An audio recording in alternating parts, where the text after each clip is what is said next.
চলো অঙ্কের প্রশ্নের উত্তর মিলিয়ে নাও। প্রথমে এমসিকিউ, তার উত্তর বলি। 1-এর 1 উত্তর হবে এ, 2 তার উত্তর হবে ডি, পাশে কোয়েশ্চেন দেখে নাও। 3 তার উত্তর হবে বি, 4 তার উত্তর হবে এ, 5 তার উত্তর হবে সি, 6 উত্তর হবে ডি। মোটের ওপরে স্টুডেন্টদের ফিডব্যাক, কোয়েশ্চেন খুব ভালো হয়েছে, অসুবিধা খুব হয়নি কিছু।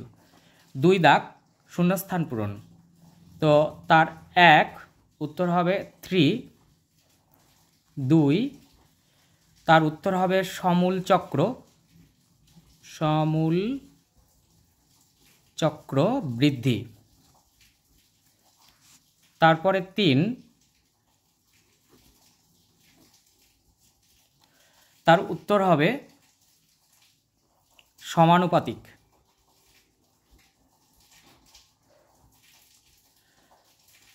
4 তার উত্তর হবে হাফ।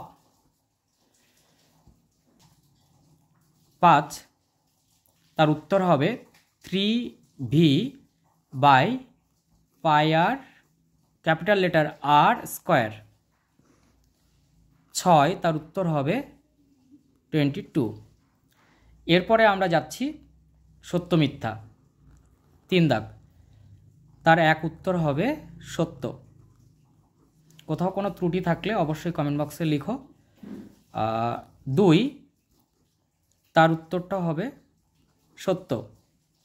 3 তার উত্তরটা হবে মিথ্যা। 4 তার উত্তরটা হবে মিথ্যা। 5 তার উত্তরও মিথ্যা। 6 এটিও মিথ্যা। তারপরে 2 নং প্রশ্নাবলী থেকে শুরু করে সবই ঠিক আছে, সবাই একটু উপপাদ্যের দিকে প্রশ্ন তুলেছে। যাক, মোটের উপর প্রশ্ন ভালো হয়েছে, সবারই পরীক্ষা ভালো হয়েছে, সোজাই প্রশ্ন হয়েছে।